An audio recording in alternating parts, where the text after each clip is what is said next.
Olá a todos e todas, nós queremos saudar vocês nesse nosso curso de especialização em História da Bahia. Nós estamos nesses dias, entre os dias 23 de abril e 13 de maio, envolvidos nesse seminário online, promovido por esse curso de especialização em História da Bahia. Para quem não sabe, nós somos da Universidade Estadual de Feira de Santana. Esse curso de especialização em História da Bahia visa contribuir para o aperfeiçoamento de profissionais de nível superior por meio de oferecimento de formação acadêmica qualificada em níveis de pós-graduação lato sensu.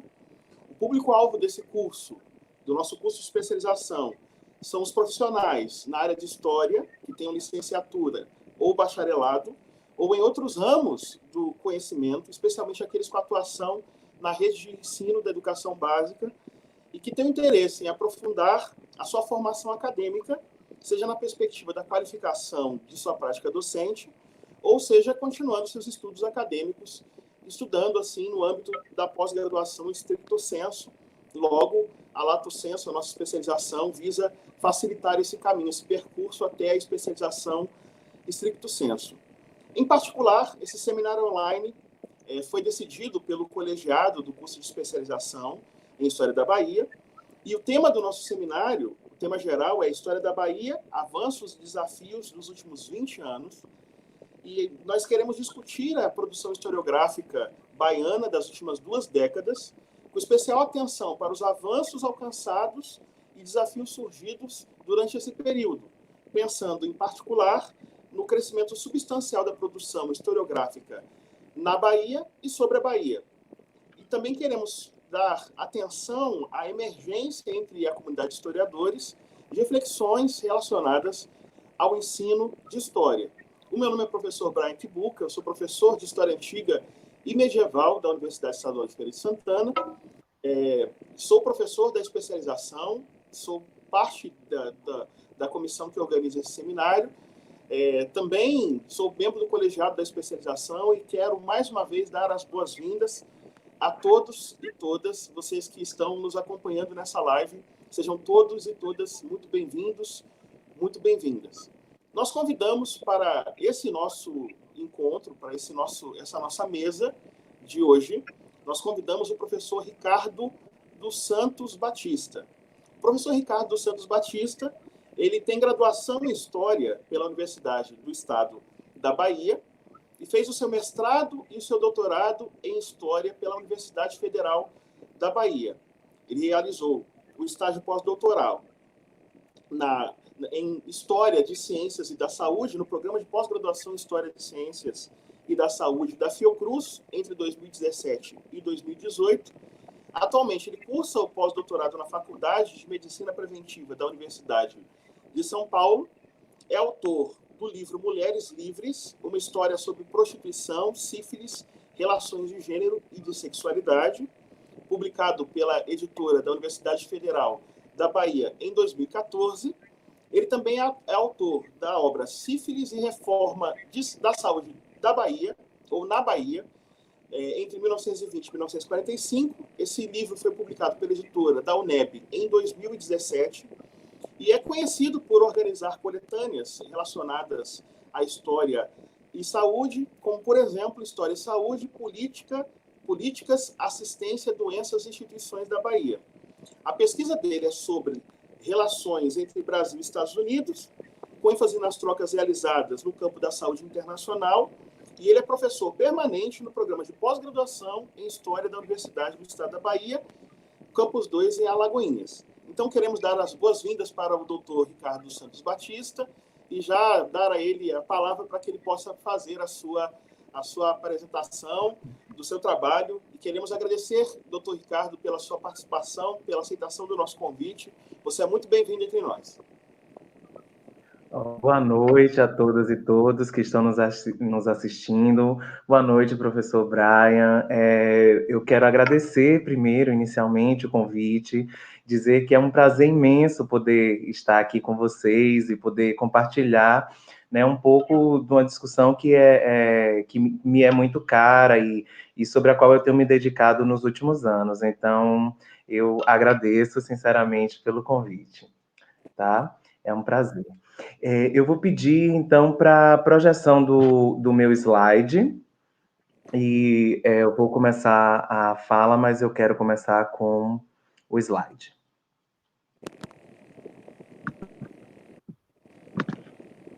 Está projetando aí?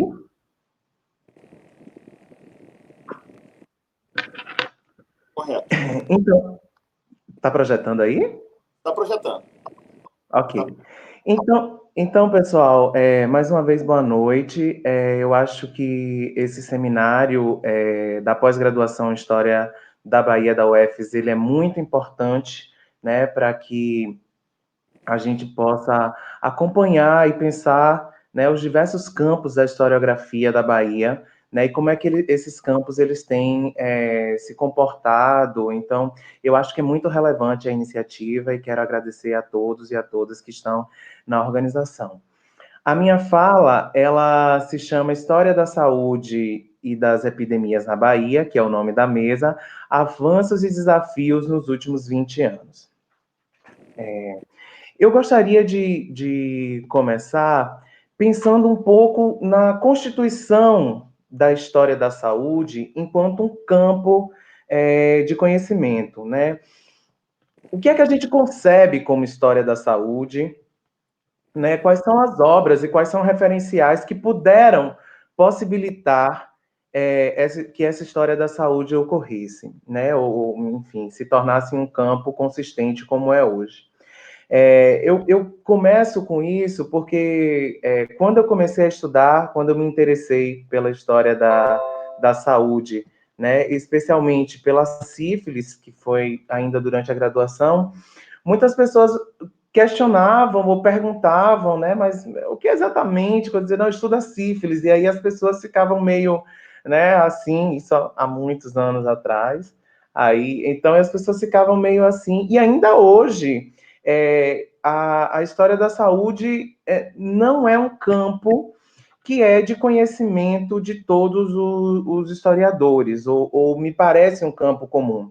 Quando eu cheguei no campus 14, como professor substituto, e inseri essa discussão lá, às vezes meus estudantes ficavam, né, se perguntando, mas essa história da saúde, o que é meio isso, né?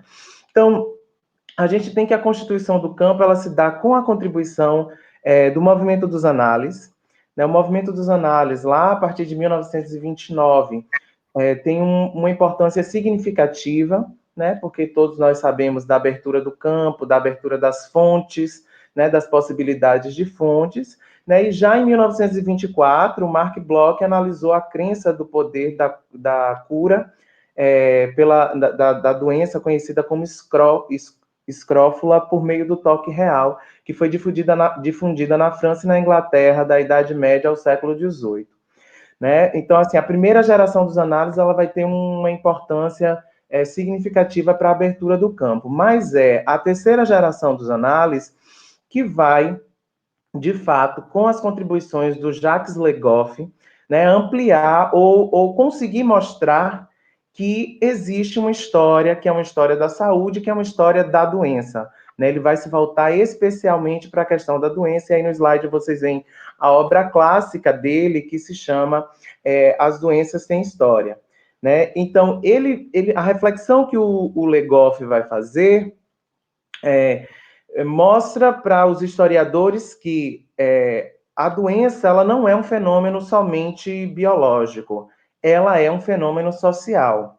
Né? A doença, como nós estamos vendo agora na pandemia de Covid, 2019, né? Covid-19, vocês estão vendo que a doença ela é capaz de modificar a estrutura de uma sociedade, reorganizar uma sociedade, modificar, transformar. Então, ele chama a atenção para essa característica da organização e da desorganização social através da doença, da história do progresso científico, que é o termo que ele utiliza, né? E outras questões outras, como, por exemplo, a ideia de que existe uma história do adoecimento, do sentimento das pessoas em relação ao adoecer, porque o adoecer, esse adoecimento vai estar ligado a determinadas crenças, a determinados valores. Ele vai também escrever uma coletânea, que é História, e no volume chamado Novos Objetos, tem um texto do Jacques Revel e do Jean-Pierre Peter, que escreveram O Homem Doente e Sua História, né? E eles vão dizer que o acontecimento mórbido pode ser um lugar privilegiado para se observar mecanismos administrativos, práticas religiosas, as relações entre poderes ou a imagem que uma sociedade tem de si mesma. A doença é uma janela ou uma porta de entrada para a compreensão de aspectos políticos, sociais e econômicos. Né? Então, assim, escolher utilizar a doença ou uma doença como objeto de estudo no campo da história quer dizer que você está elegendo essa doença como porta de entrada, não para estudar, né, a doença enquanto um fenômeno físico, o que é que ela vai causar no seu corpo, né, quais são os sintomas. É óbvio que você precisa ter uma noção sobre isso, mas através do estudo da doença e de outros campos, como a gente vai ver aqui da história da saúde, é possível observar acontecimentos políticos, sociais, econômicos, dentro de uma sociedade.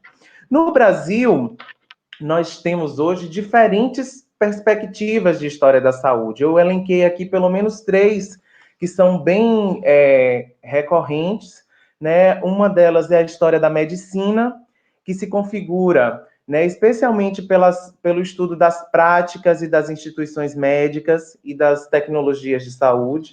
Né? Aqui na Bahia, como a gente vai ver também, o estudo da história da medicina foi quem abriu o campo, né, da história da saúde aqui no estado. Nós temos a história das doenças, né, que se volta, como eu já falei, para as implicações sociais da doença, né, a doença como organização e desorganização social, né, e os processos, né, de adoecimento, e a história da assistência à saúde, que vai estar voltada para instituições e sujeitos sociais que atuaram no campo da assistência, como, por exemplo, as Santas Casas de Misericórdia, ou as políticas de Estado, que eram, pelo menos na Primeira República, né, desenvolvidas no período Vargas, também desenvolvido por médicos que ocupavam também ali cargos enfim, de destaque na política. Tá? Então, isso que a gente tem. Há uma infinidade outra de possibilidades, né? Nós temos uma história, que seria a história das ciências mesmo, que está muito preocupada com o desenvolvimento do conhecimento científico, ou das diferentes concepções que foram criadas, né, dentro da ciência, não para pensar a ciência como uma coisa linear, mas justamente os processos, né? Médicos pensando que descobriram determinados achados científicos e como isso vai e volta, com né, o ir e vir, não numa perspectiva linear, enfim, de progresso, tá? Então, hoje, no Brasil, a história da saúde e das doenças também, né? Mas a história da saúde vai abranger a história da medicina, a história das doenças, a história da assistência, né? Ela está difundida e consolidada no Brasil, com grupos muito fortalecidos. Você tem a Fiocruz, que é referência lá na Casa de Oswaldo Cruz, tem um grupo de historiadores, onde eu fiz o meu primeiro pós-doc, né? O Museu de História da Medicina da USP, por exemplo, é um outro local que é onde eu estou agora, né? E que coordena um pouco, né? Que tem uma proposição própria de estudo da saúde. A UFES, no Espírito Santo, tem o colóquio da História das Doenças todo ano. Você tem a Federal da Paraíba, que é o pessoal com a perspectiva outra, mas que está produzindo também muito sobre história da saúde. A Federal de Goiás, a professora Leci, enfim, é um campo que hoje, no Brasil, é um campo extremamente consolidado, tá bom? É interessante pensar que muitos historiadores não pensaram nessa possibilidade da gente estar dialogando com esse campo da saúde, né? E o embate entre os historiadores e os médicos não foi fácil no início da constituição desse campo, porque a história da saúde era uma história feita pelos médicos. Eram os médicos que escreviam sobre si. Então, eram narrativas heróicas, em que eles contavam como, né, o sucesso dos seus atos de uma forma muito laudatória, né? E nós entramos analisando o contexto, analisando processos, analisando as representações, a depender enfim, da abordagem que é dada para a história da saúde, que pode ser feita a partir de diversas abordagens, tá? Da historiografia. Então, foi um desafio para a gente entrar nesse campo, inclusive por conta do acesso às fontes, né? Porque essas fontes, hoje, se você quiser fazer pesquisa sobre a Santa Casa de Misericórdia na Bahia, a Santa Casa de Salvador, ela tem um acervo, tem um arquivo que tem um acervo lá disponível, mas as Santas Casas do interior, por exemplo, a maior parte da documentação está extraviada, eles dizem que foi destruída, queimada, muitas delas estão em posse de, por exemplo, de provedores, de famílias que não liberam para que o pessoal da assistência à saúde, por exemplo, possa ter acesso e possa estudar, né? Então, essa coisa da fonte privada, que é o que a gente lida também em outros campos, mas para pensar, por exemplo, os hospitais das Santas Casas de Misericórdia, né? E isso acontece muito. Pensando em perspectivas historiográficas, de forma geral, tanto na história das ciências, como na história da doença, na história da assistência não, mas na doença, enfim, você vai ter uma primeira tendência, que é uma tendência que surgiu na década de 70, final da década de 70, que é uma tendência Foucaultiana. Os primeiros trabalhos sobre história da saúde no Brasil, eles estavam voltados eles eram realizados a partir de uma leitura Foucaultiana, né? O Michel Foucault tem uma contribuição muito importante para pensar a saúde, especialmente a sexualidade, né? Mas o nascimento da clínica, só que esses trabalhos eram trabalhos que estavam muito focados na ideia do poder, do controle. Eu mesmo, ainda na minha dissertação de mestrado, eu vou fazendo uma leitura Foucaultiana. Mas a gente tem uma outra perspectiva, né, a partir da década de 80, meados da década de 80, que não está mais interessada em ver como se dá essa normatização, esse controle, ou pensar, por exemplo, a ideia da medicalização, né? Existe um grande debate, inclusive aqui com historiadores da Bahia, que pensam, houve medicalização, não houve medicalização, enfim. Mas essa outra perspectiva, a partir da década de 80, tenta ver a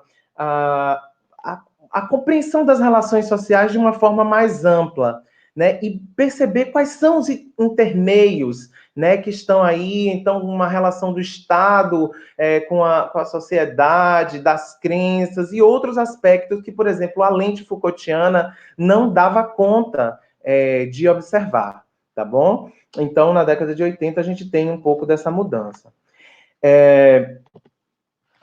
Eu posso, talvez, dizer que nos anos 2000, houve, então, esse processo de consolidação da história da saúde como um campo de conhecimento.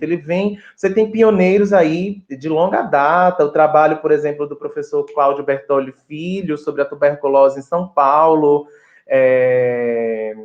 sobre a gripe espanhola também. Você tem o trabalho de várias pessoas que escreveram pontualmente, mas a organização essa sistematização enquanto um campo, para mim, vai acontecer nos anos 2000, que é justamente quando começa o marco cronológico desse balanço que eu me propus a fazer aqui, pensando a historiografia da saúde na Bahia. Né? Nós temos a contribuição muito grande dos pesquisadores da Casa de Oswaldo Cruz. Ainda na década de 90 tem o professor Jaime Benchimol, né? O professor Luiz Otávio Ferreira, mas nos anos 2000 eu dou destaque para o trabalho da professora Dilene Raimundo do Nascimento, né, que faz uma série de eventos e começa a publicar a coletânea chamada Uma História Brasileira das Doenças. Ela reúne essas pessoas que estavam no Brasil pesquisando saúde e doença, mas estavam espalhados em diferentes lugares, em diferentes instituições, em diferentes estados, e começa a pensar isso como, né, como um campo que ela denominou como história da saúde e da doença. Né? Nós temos também a USP, né, lá com o professor André Mota, que tem uma coletânea. Eu coloquei aqui para vocês dois links, né? Não sei se vai dar para para ver, mas podem anotar o nome, né? Um deles é da revista História, Ciência, Saúde Manguinhos, né? Que representa esse grupo do Rio de Janeiro e que hoje é um grande produtor né, dessa história da saúde. Pessoas do Brasil inteiro publicam na revista História, Ciência, Saúde Manguinhos, né? E a coletânea organizada pelo professor André Mota e pela professora Maria Gabriela Marinho, que se chama, quer dizer, cada volume tem um nome, esse que eu coloquei aí na tela se chama As Enfermidades e Suas Metáforas, Epidemias, Vacinação e Produção de Conhecimento, mas é da coletânea Medicina, Saúde e História, que está disponível para download. Todos os volumes estão disponíveis para download no site do Museu Histórico Professor Carlos da Silva Lacaz, né, da USP. Então, pode acessar, que tem essas coletâneas. São 10 volumes sobre as mais diferentes. Tem sobre psiquiatria, tem sobre eugenia, enfim, uma série de possibilidades desse estudo.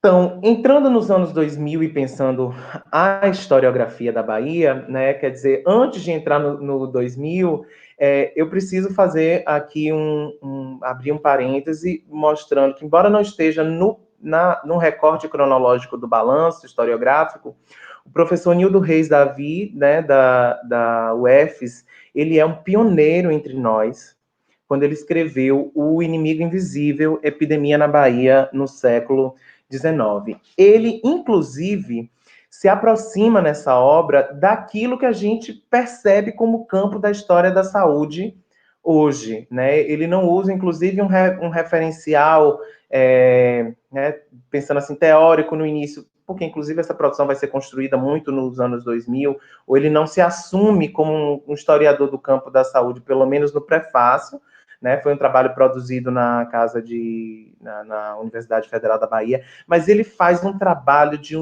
uma excelência, de uma qualidade, de uma sensibilidade, né? Então ele abre aqui na Bahia, eu considero a obra do professor Nildo como uma referência, né? E ele abre para a possibilidade do estudo aí, inclusive não só da saúde, mas das epidemias na Bahia. Ele vai dizer que existem outros textos sobre epidemia, que eu vou inclusive citar aqui, mas eram artigos, né? E ele se volta então para esse estudo que é específico. E ele vai pensar um pouco da epidemia do cólera em 1855, né? O cólera, quem não sabe, é uma bactéria que é transmitida pela bebida, pela comida, né? E eu acho incrível que ele fala assim, que o que motivou ele é porque em 1993, quando ele defende, né, o Brasil estava passando por uma epidemia do cólera. E aí, por isso que ele diz que resolve, então, escrever isso.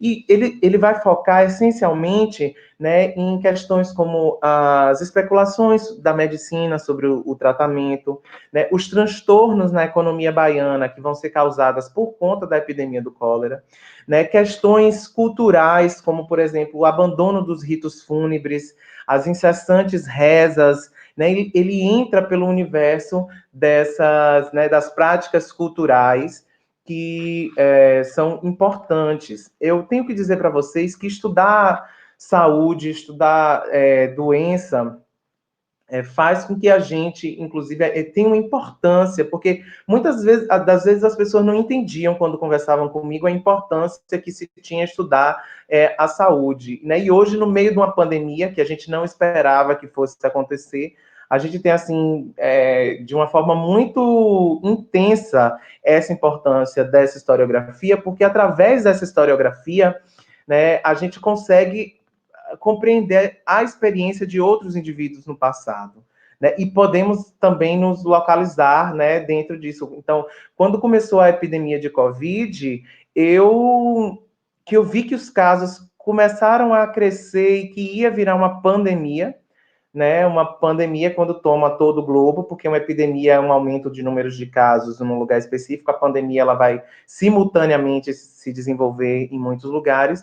E aí eu disse, poxa, eu já sei, eu já imaginei o que iria acontecer, né? Eu vou refletir um pouco mais sobre epidemias com vocês aqui à frente. Então eu queria marcar a importância do professor Nildo Reis Davi na historiografia da saúde, né, na Bahia. Né? Em relação aos dos anos 2000 para cá, que é o objeto dessa comunicação, dessa minha fala, né, eu vou ver, eu fiz um levantamento, inclusive, quero dizer que o levantamento não é completo, não tive a intenção de esgotar todas as possibilidades de trabalhos, mas de levantar alguns trabalhos que eu considero muito relevantes, né? E não que os outros não sejam ou que não venham, mas que eu acabei elencando, tá? E para pensar, para a gente ter uma dimensão, né, dessa historiografia da saúde aqui na Bahia, porque quando eu recebi o convite, né, que falava sobre a tendência dessa historiografia, esse é um trabalho, inclusive, que assim a gente fala, a gente conversa, as pessoas do campo conversam sobre um pouco sobre isso, mas a gente nunca sistematizou, inclusive. Então, essa minha fala me possibilitou fazer um retorno a alguns trabalhos e me forçou a refletir sobre quais seriam essas tendências e quais seriam esses trabalhos, de que forma esses trabalhos estão sendo ou foram construídos na Bahia ao longo dos últimos 20 anos. Então, eu posso dizer firmemente para vocês que a gente tem uma tendência da assistência à saúde, que eu já falei que também tem uma tendência nacional, mas nós temos, inclusive, muitos estudos sobre a Santa Casa de Misericórdia, as Santas Casas de Misericórdia, né? Há estudos sobre as instituições de ensino de saúde, especialmente a Faculdade de Medicina da Bahia. Então, os historiadores baianos, eles, por terem as duas primeiras escolas de medicina no Brasil foram a do Rio de Janeiro e a da Bahia. Então, por a gente ter uma escola de medicina aqui e ter o acervo dessa escola de medicina, sempre foi um arquivo que foi muito procurado, que foi muito explorado, né? E eu queria agradecer, inclusive, à equipe da Biblioteca Gonçalo Muniz, que fica lá na Faculdade de Medicina da Bahia, lá no Terreiro de Jesus, tá? Aquele prédio que funcionou como colégio jesuíta. Eu quero agradecer pelo papel que essa instituição tem feito, assim como todos os outros arquivos, mas esse arquivo especialmente por ser um arquivo específico, né, da memória da saúde da Bahia. Nós temos também trabalhos sobre doenças, e eu vou falar mais sobre isso. Tem trabalho sobre varíola, tem trabalho sobre tuberculose, tem trabalho sobre gripe espanhola, sobre sífilis, enfim, uma série de doenças, tá? E tem alguns trabalhos que fazem uma interface entre a religiosidade e a saúde, né? Que são muitos, eu vou elencar aqui dois apenas, mas eu sei que, inclusive, tem programas de pós-graduação, como o da UNEB de Santo Antônio de Jesus, que trabalha muito com tem muitos trabalhos sobre crenças, benzeções, enfim, mas eu vou citar dois aqui. Então, pensando nessas tendências, eu queria só a nível de citação, né, mostrar que no ano 2000, que é o ano inicial desse balanço historiográfico, a gente tem a professora Maria Renilda Barreto, que escreve Nascer na Bahia no século XIX, e lembrando que a nossa produção historiográfica, que trata sobre saúde, seja em termos de assistência, em termos de doença, ou qual a perspectiva que seja utilizada, ela é feita essencialmente, ela foi produzida essencialmente nos programas de pós-graduação da Bahia, tá? Inicialmente no programa da Universidade Federal da Bahia, e depois outros programas que eu vou falar aqui também contribuíram e vêm contribuindo significativamente para isso. Então, a professora Cleide de Lima Chaves, que escreve um estudo chamado De um Porto ao Outro, e ela pensa as relações econômicas entre a Bahia, né, e a Bacia do Prata, entre 1850 e 1889, que é um trabalho que dá ênfase na economia, mas tem um capítulo específico sobre epidemias, e retoma a epidemia do cólera. Né? O professor Marivaldo do Amaral escreveu o trabalho de Comadre a Doutor, a Maternidade Climério de Oliveira e a Nova Medicina da Mulher na Bahia Republicana. Né? E logo em seguida, também no ano de 2005, a professora Maria Renilda Barreto vai para a casa de Oswaldo Cruz e escreve o primeiro, talvez, eu não posso afirmar com certeza, mas acredito que é o primeiro trabalho defendido, né, da historiografia, da nossa historiografia, defendido lá no programa de pós-graduação da Casa de Oswaldo Cruz, e ela faz uma comparação entre o hospital de Salvador, da Santa Casa de Salvador, e o hospital da Santa Casa de Lisboa. Né? Tem o trabalho da professora Vera Natália Silva de Tasso, Equilíbrio Distante, a Mulher, a Medicina Mental e o Asilo, né, na Bahia. E, enfim, então, esses foram os primeiros trabalhos até ali, mais ou menos, 2005, né? Os trabalhos que passam a partir de 2007, mais ou menos, e a gente vai ver por que isso, eles já têm um diálogo maior com esse campo que está se sintonizando e se colocando como história da saúde, tá? Assim, mais reconhecidamente, a gente vai ver que isso tem um porquê, que eu vou apresentar lá na frente, que é a defesa de um trabalho específico que, ao meu ver, é um divisor na historiografia da saúde na Bahia, porque vai apresentar uma perspectiva nova. Mas nós temos aí, por exemplo, em 2007, o trabalho do Adriano Pontes, que se chama Caçando Mosquitos na Bahia, a Rockefeller e o combate à febre amarela, né? Ele vai estudar a febre amarela, a Fundação Rockefeller na Bahia, o combate à febre amarela, mas o olhar dele está voltado para a repulsa, né? É uma história social da saúde e da doença, voltado para a reação popular contra a atuação da Fundação Rockefeller, né? Tem o Mulheres Livres, em 2010, que o título é outro, né? Luiz Venéria, enfim, mas foi publicado como livro em 2014 pela Edufba, e aí o livro se chama Mulheres Livres. Tem o texto da professora Maria Elisa Lemos Nunes da Silva, que se chama Do Centro para o Mundo, a trajetória do médico José Silveira na luta contra a tuberculose, que foi defendido na Universidade Federal de Pernambuco, no ano de 2009. Eu até inverti, coloquei o meu antes dela, mas cronologicamente o dela vem antes. A professora Caroline Silva dos Santos, que foi inclusive aluna da UFES, né, com fósseis na mão, há de se parir uma nação, em 2011, que vem estudar a criação da obstetrícia, né, na Faculdade de Medicina da Bahia, e ver os conflitos entre os médicos no campo da obstetrícia. Como se saneia a Bahia, sífilis e um projeto político sanitário nacional em tempos de federalismo, que é minha tese, que depois virou sífilis e reforma da saúde na Bahia. Então, esses trabalhos já estão mais sintonizados, inclusive pelo período em que eles estão sendo construídos, com essa construção desse campo que no Brasil está se fortalecendo, está né, enfim, criando um corpo enquanto campo do conhecimento histórico específico. Citei 2 trabalhos que foram defendidos na UFBA, que se voltam para essa relação de religiosidade e saúde, né? Um é o trabalho do Rafael Rosa Rocha, que se chama Professor Faustino, Doutor Botamão, um curandeiro na Bahia no limiar do século XX, né, orientado pela professora Gabriela dos Reis Sampaio, e o trabalho do Tiago Ferreira dos Santos, que eu acho assim muito bacana, também de grande qualidade, que se chama Um Banho de Civilização no Coração Geográfico da Bahia. A ação da... Espera um pouquinho, que aqui está em cima. A Ação Missionária Presbiteriana em Ponte Nova, de 1906 a 1938.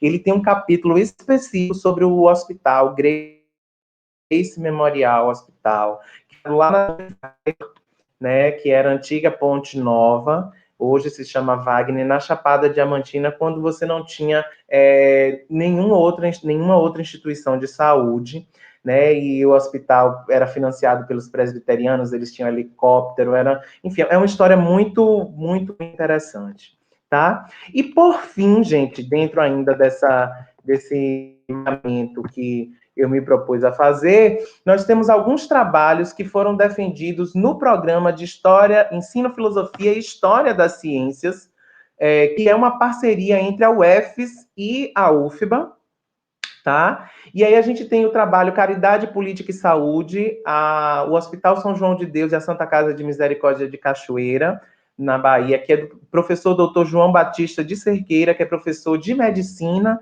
aí em Feira de Santana, né? Eu falo aí porque está sendo a transmissão é feita de feira. A Pediatria na Bahia, que é da Vilene Cardoso, em que ela vai mostrar como se desenvolveu o campo da pediatria. Educação sexual na Bahia, desculpe aqui estar junto, nas primeiras décadas do século XX, da Isaura Cruz. Sanear, curar e curar a saúde pública, higiene e atuação nos postos de profilaxia rural nos sertões da Bahia, entre 22 e 30, da professora Ana Clara Faria Brito. Então, esses trabalhos são defendidos lá no programa de ensino Filosofia e História das Ciências. E o trabalho da professora Chacauana Araújo dos Santos, que é as medidas sanitárias de que a Bahia precisa, as delegacias de saúde, o hospital de isolamento e a reforma sanitária em Salvador de 1921 a 1930, que é do programa de pós-graduação em História da UNEB em Alagoinhas. Tá? Então, de forma geral, apresentei os trabalhos, né? E o que é que a gente percebe?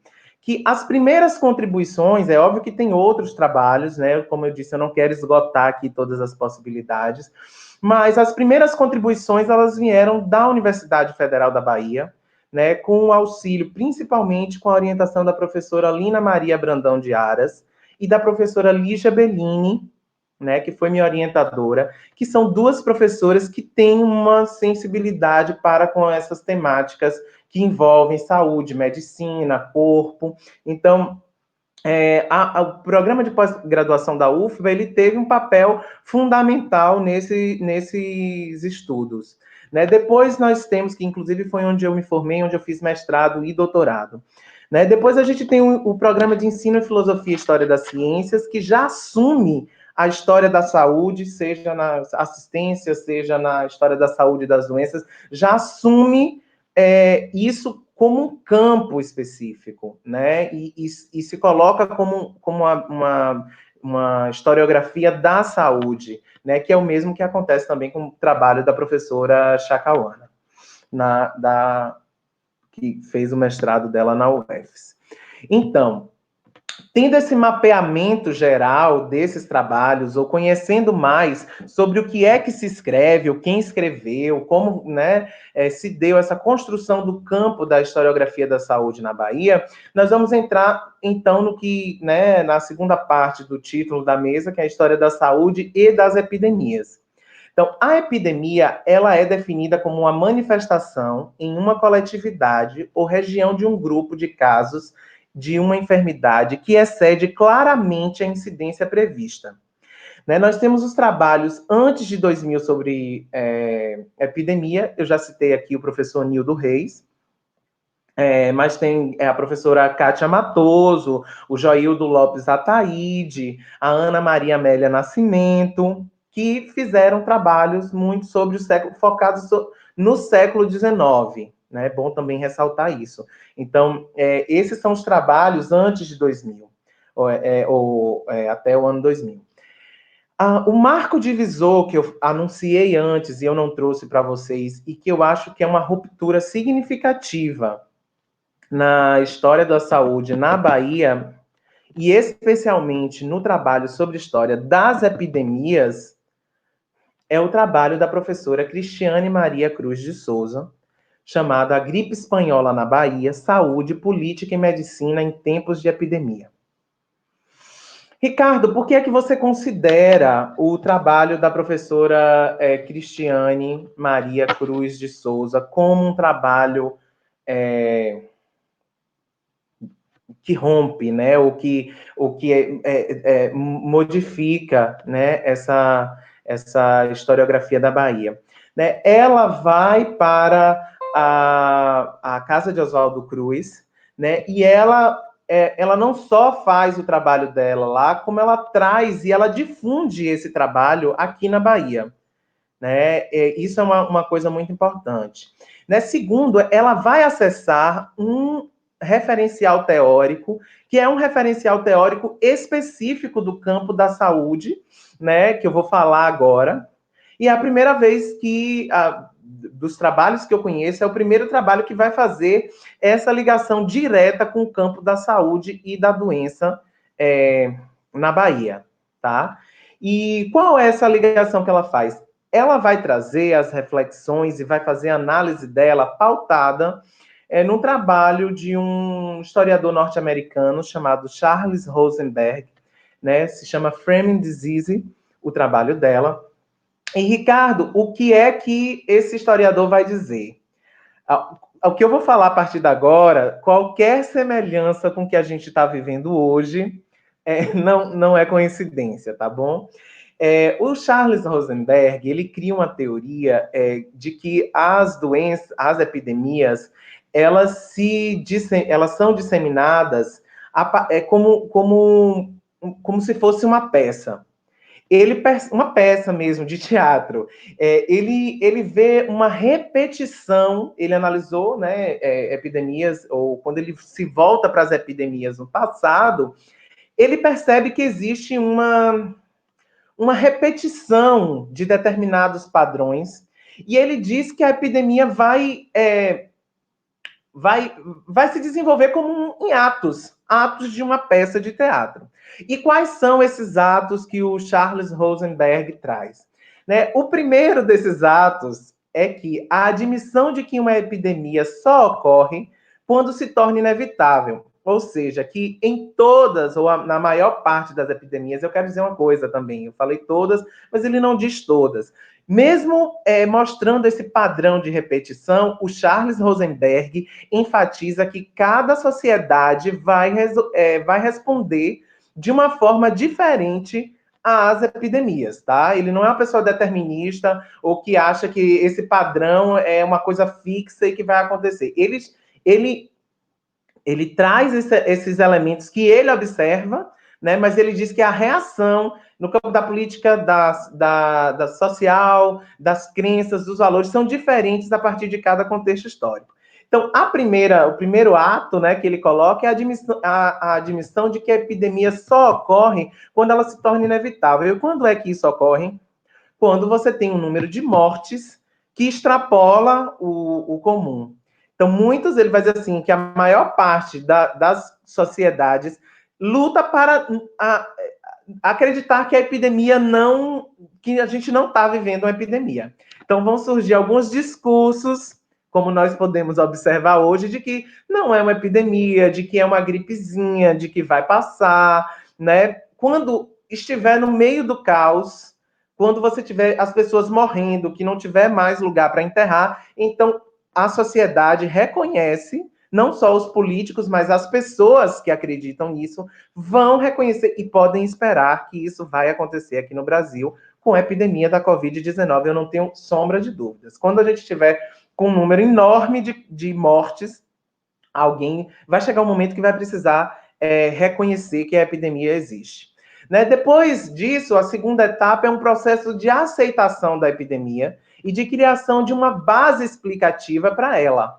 Ou seja, é preciso entender o que é esse ser que é desconhecido, quais são esses sintomas, como é que acontece, por que quem morre, né? Por que quem tem comorbidade está morrendo com a Covid, enfim, ou como é que essa epidemia ela se manifestava em cada momento, e aí vamos pensar o agente etiológico, que é o agente causador da doença, né? E a medicina vai começar a trabalhar para descobrir uma vacina, uma medicação, né? Isso que acontece. Depois ele diz que nós temos uma outra fase, que é a adoção de medidas de saúde pública, né? Então, vamos aí colocar quais são as medidas, então vocês vão ter que usar máscara, vocês não podem tossir, nós vamos, o isolamento, né, como a gente está fazendo, ou o isolamento compulsório, a utilização da polícia, da força policial, porque já que a sociedade não quer aceitar, então a gente vai colocar a força policial para poder agir aí, né? Enfim, são as medidas de saúde pública para tentar conter. E, por fim, um abrandamento paulatino, né? E a retrospecção, ou seja, a memória dessa epidemia. Não se enganem, a gente vai passar ainda 20 anos, por exemplo, lembrando da epidemia de Covid, da pandemia de Covid, assim como a gripe espanhola também foram quase 30 anos que os jornais ainda traziam à memória, porque isso afetou, né, a sociedade. É interessante a gente pensar, então, eu trago como essa reflexão do Rosenberg, né, que é apropriada pela professora Cristiane Souza para o trabalho dela sobre a história da Bahia, né, ajuda a gente a compreender como funciona uma epidemia.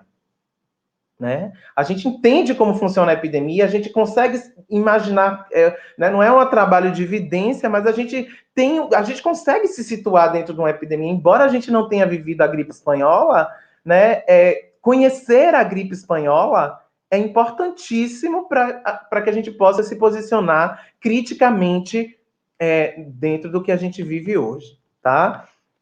Então, só a termos de um balanço, como eu disse, as respostas elas são ecléticas, né? Ela vai levar a diversos elementos de valores sociais, institucionais, mas o que é que a professora Cristiane se pergunta, então, sobre a historiografia da Bahia nesse livro? Né? Ela vai procurar perceber quais são as tramas do tecido histórico que constituía a sociedade baiana nos primeiros decênios do século XX. Né? A epidemia ela chega em 1918, em março de 18, e se alonga até 1919. Né? Então, eu conheço pessoas que me dizem, não, daqui a 15 dias vai passar. Gente, infelizmente, a Covid não vai passar daqui a 15 dias, porque a história mostra pra gente que não é assim que funciona uma epidemia. Né? Então, ela se propõe a explicar em que contexto a epidemia chegou na Bahia, né? De que maneira ela se infiltrou entre o povo baiano, né? Como o flagelo foi explicado pelos médicos, políticos, pelos religiosos e pelas pessoas comuns, como a sociedade reagiu a essa doença e quais são os valores socioculturais que se mostram marcantes durante o surto. Então, eu não vou aqui trazer todo o trabalho da professora Cristiane Cruz, não vou fazer uma resenha crítica, já tem, né, por aí, mas eu queria mostrar, assim, quais são elementos para quem não conhece a obra perceber a necessidade de lê-la, né, de fazer a sua leitura.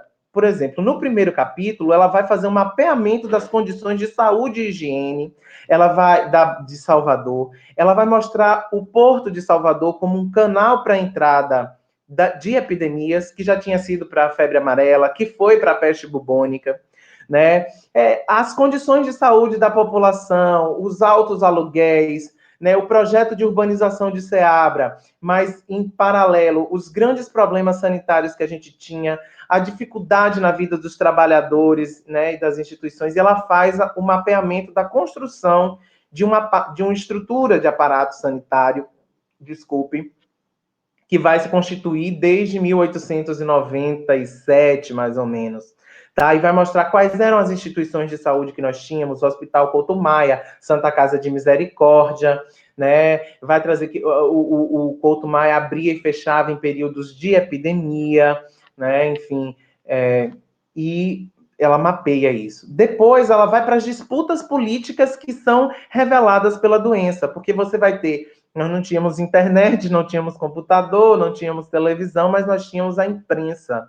E a imprensa vai estar numa batalha significativa, né, dos partidários do José Joaquim Seabra e dos seus opositores, e vai ter uma briga dessa imprensa, né, dizendo há epidemia, não há epidemia, e ela vai analisar, então, as relações políticas que estão por trás dessas notícias. Por que é que um jornal diz, não está acontecendo nada, e o outro jornal está dizendo, não, estão morrendo não sei quantas pessoas. Então, ela, através da doença, ela desvenda essas lutas, essas disputas políticas que estão aí. Né? Ela vai para a medicina do período, porque falar da medicina no início do século XX não é falar da medicina de hoje.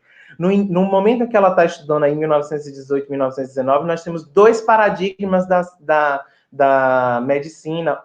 Da teoria dos miasmas, quem leu o professor João José Reis, A Morte é uma Festa, entende muito bem do que eu estou dizendo, né? Dessa crença que as doenças vêm por meio de seres pútredos que vão vir da terra, enfim, e tal.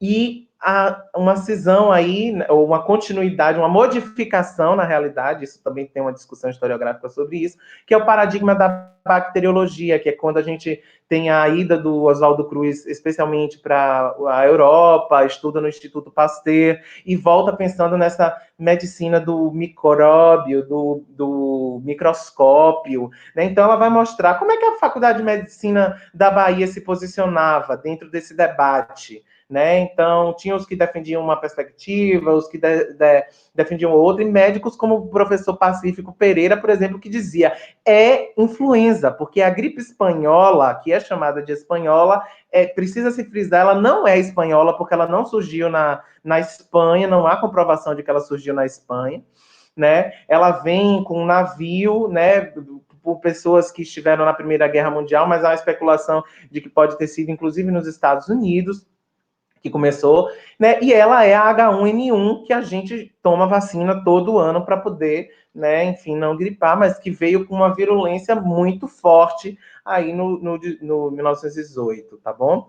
Depois ela vai para outras questões que são importantes, que diz respeito ao cultural, a interrupção dos ritos fúnebres, que a gente vai ver também acontecer, já está acontecendo em Manaus, as pessoas não podem velar os seus mortos, essa despedida que era muito especial, ainda é para as pessoas, que dá a sensação de que você se despediu do morto, e como é que isso aconteceu. Num texto que ela tem sobre a varíola, com o professor Gilberto Hockman, ela traz um relato de uma família que estava no cemitério, procurando de cova em cova, procurando seus mortos, gente. Enquanto a medicina dizia, não se aproximem do cemitério, não vão ao cemitério, as pessoas estão lá procurando, sem possibilidade de encontrar, é claro, de cova em cova para tentar encontrar os seus parentes, para prestar as últimas homenagens a esses parentes. Então ela se volta para isso, ela vê o perfil dessas pessoas.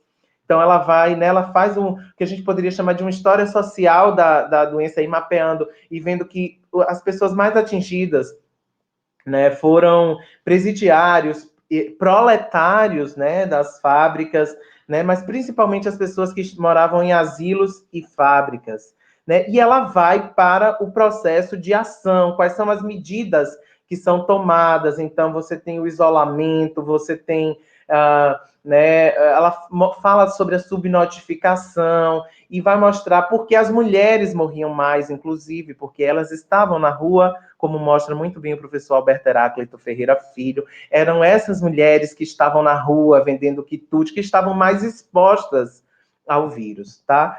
E ela mostra o procedimento de desinfecção, de desinfecção dos portos, né? E de como também a sociedade se organizou para além do Estado, antes do Estado assumir esse combate à doença, como você tem médicos, filantropos que estão ali tentando dar, né, algum tipo de suporte, né? Instala-se a Inspetoria de Saúde do Porto, e no último capítulo ela vai passear pelo interior da Bahia, acompanhando o trem, a trilha do trem, e vendo como essa doença se disseminou né, ela vai posteriormente, o boom acontece aqui em Salvador e depois vai se replicando nas cidades do interior. Tá, gente, eu podia ficar aqui falando sobre vários outros trabalhos sobre epidemia, né, e não epidemia. Eu coloquei aqui o meu livro sobre sífilis, que no período não era uma epidemia, mas que antes da Covid-19 aparecer, era o grande problema, porque a sífilis está havendo hoje uma epidemia de sífilis. Tá? Coloquei aqui o texto da professora Cristiane Cruz e do professor Gilberto Hockman, que se chama Ano de 9, Ano de Varíola, a epidemia de 1919 em Salvador, Bahia, que eles vão pensar muito essas coisas das crenças, de como a sociedade baiana reagiu a isso. E a coletânea que eu organizei com a professora Maria Elisa Lemos Nunes da Silva, que tem 2 textos, todos os textos são sobre história da saúde, mas tem 2 textos sobre epidemia, né? Relendo um deles essa semana para pensar essa fala, eu vi como ela usa, por exemplo, a peste bubônica, a chegada da peste bubônica em Vitória da Conquista, como uma forma de compreender a política, né? E aí ela vai ela vai fazer uma análise da chegada do Regis Pacheco lá, como ele se destaca como médico, como é que ele assume, enfim, e uma série de coisas, e uma curiosidade que é como os líderes políticos da cidade fogem, que você não tem possibilidade de fazer uma reunião do Conselho Municipal, por quê? Porque as elites conquistenses se mandaram e não tiveram presença, elas surgiram para não precisar encarar, ao invés de atuarem no intuito de debelar a epidemia, elas fugiram de Vitória da Conquista. Né? E tem um outro trabalho também, um outro texto nessa coletânea História e Saúde, da professora Ana Clara Brito, né, que vai falar sobre a passagem dos sanitaristas lá no Vale do São Francisco, e ela vai pensar, então, os postos sanitários lá no São Francisco. Tá? Para finalizar, né, depois de fazer esse breve balanço, né, historiográfico aí com vocês, eu queria mostrar alguns aspectos de uma pesquisa que é uma pesquisa nova que eu estou desenvolvendo, né, com a professora Cristiane Souza também, né, ela vai, a gente está num projeto novo, e uma tendência muito interessante que tem surgido no Brasil nos últimos anos, que tem, né, se desenvolvido, é a questão da história, de uma história global, né? E a gente está pensando numa história de uma saúde internacional. Então, embora o Adriano Pontes tenha trabalhado com a Fundação Rockefeller, né, ele pensa muito o povo, né, as pessoas, a reação das pessoas contra a Fundação Rockefeller, os agentes da Fundação Rockefeller. E eu tenho pensado nesse trabalho que a gente está em vias de publicação, com a professora Cristiane Souza, sobre a atuação desses indivíduos da saúde, sobre as interações médicas entre médicos da Fundação Rockefeller e os médicos baianos. Né? Então, a gente analisa nesse trabalho, especialmente, os surtos de febre amarela que acontecem na Bahia no ano de 1926. Eu já estou terminando, é só pontuar algumas questões. Então, a Fundação Rockefeller, ela se insere num modelo, né, filantrópico, ela é uma instituição filantrópica, né, e ela vem num momento em que, depois de desenvolver atividades no Caribe, no sul dos Estados Unidos, né, o canal, ali no processo de criação do canal do Panamá em 1913, né, ela vai vir para cá. Né? Essa saúde internacional, ela surge numa coisa que é muito importante para a gente hoje. Quando eu vi no jornal ontem, por exemplo, as pessoas falando ou criticando o ministro que criticou, ontem ou foi hoje, um ministro que criticou o papel da Organização Mundial da Saúde, ele não sabe, por exemplo, que as primeiras tentativas de fazer ações coordenadas para conter pandemias vieram por meio da saúde internacional e que culminou na criação da Organização Mundial de Saúde. Então, os estados, eles começaram a se organizar e a tomar medidas padrões para impedir, né? Antes era só bloquear o navio no porto para a doença não chegar, mas tem uma série de outras medidas que se tornaram necessárias. Então, nesse trabalho que a gente está fazendo agora, a gente estuda, né, como a Rockefeller, ela chega aqui na Bahia em 1920, num acordo para trabalhar, para combater a ancilostomíase, né, e depois ela muda quando é feito um acordo com os estados do norte, que o Nordeste era chamado de Norte, né, e ela faz um acordo para atuar com o governo federal para atuar aí.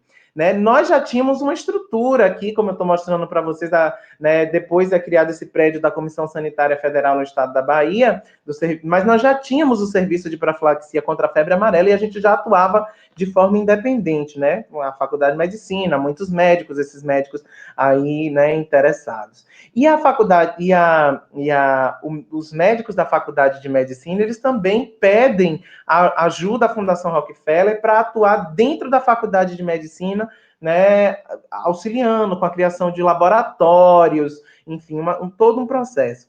E a Fundação Rockefeller defendia veementemente que existia uma teoria que eles defendiam, que era a teoria dos focos chaves, que eles diziam que a febre amarela, que é transmitida pelo Aedes aegypti, né? Vocês sabem que transmite também a dengue, a chikungunya. Um mosquito transformer, porque cada hora ele assume uma forma diferente. O Oswaldo Cruz, já lá em 1909, tentando acabar, né? E a gente está aqui em 2020 tentando dar um jeito nesse mosquito que, enfim, não morre. Né? Então, a Fundação Rockefeller defendia que bastava acabar com os focos nos grandes centros que estavam próximo ao litoral, que acabaria com a febre amarela. É óbvio que eles não tinham conhecimento suficiente no período para saber que isso não acontecia. Mas o trabalho que eu tenho feito com a professora Cristiane Cruz mostra justamente como esses indivíduos eles atuaram em expedições médicas pelo interior da Bahia. Tá? Em 1925, eles dizem assim, que antes dessas expedições, eles dizem que na Bahia não existia mais febre amarela. Só que em 1926, os casos começam a pipocar no interior da Bahia. Você tem casos em Bonfim, Jacobina, Juazeiro, Petrolina, né? E esses casos, então, assim, isso vai colocar em xeque o conhecimento científico que se tinha. Aqui é um mapa, por exemplo, que mostra, vocês podem acompanhar a linha férrea que saía da cidade aqui onde tem Bahia, Salvador, né? E ia até Juazeiro. E como todas essas cidades, como Alagoinha, Santa Luz, Bonfim, Juazeiro, em todas elas você tinha aí essa coisa dos focos de febre amarela. Né? E nós vamos estudar, então, como esses médicos norte-americanos, eles trabalham junto com os médicos brasileiros, inclusive com um conflito entre teorias, porque muitos médicos brasileiros diziam febre amarela, né? A febre amarela não foi extinta, mas aí você tem esse conflito. Né? E aí, assim, para finalizar, né, eu trago uma citação, né, que a gente utiliza no texto, que mapeia essa epidemia, né, o caminho que ela trilhou. Então, diz o seguinte, é um dos agentes da Fundação Rockefeller. 1 ou 2 casos foram relatados no final da epidemia em Petrolina. Por outro lado, do outro lado do Rio São Francisco, vindo de Juazeiro, Bahia, uma cidade infectada. Nenhum caso foi relatado nos estados de Alagoas ou Sergipe. No estado da Bahia, a infecção se espalhou pela estrada de ferro de São Salvador, passando por Alagoinhas, Bonfim, Juazeiro e ao longo do Rio São Francisco ao sul. Rotas de viagem ao sul de Bonfim para Mundo Novo estavam bem infectadas, sendo Miguel Calmon e Mundo Novo os centros epidêmicos.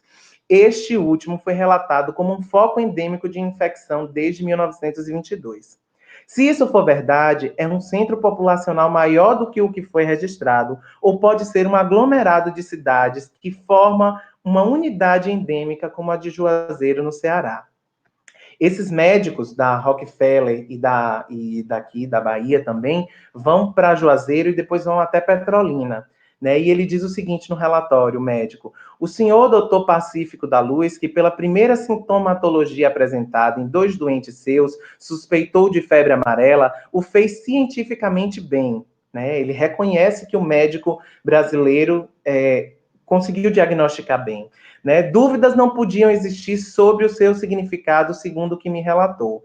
Esses doentes vieram a falecer. Infelizmente, para mim, não havia mais doente algum em que ele suspeitasse atacado de febre amarela.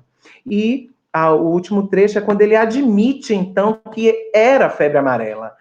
Diz assim: considero, pois, contaminada pela febre amarela toda a região do São Francisco, de Belém até Pirapora, bem como todo o interior da Bahia, sendo necessário, assim, nem só que se tire a prova real, se é que existe dúvida, como se lhe dê combate nos focos, a fim de exterminá-la. Então, finalmente, ele reconhece, depois de todas as disputas entre a medicina norte-americana e a medicina brasileira, ele percebe que os médicos baianos estão certos em diagnosticar que é febre amarela.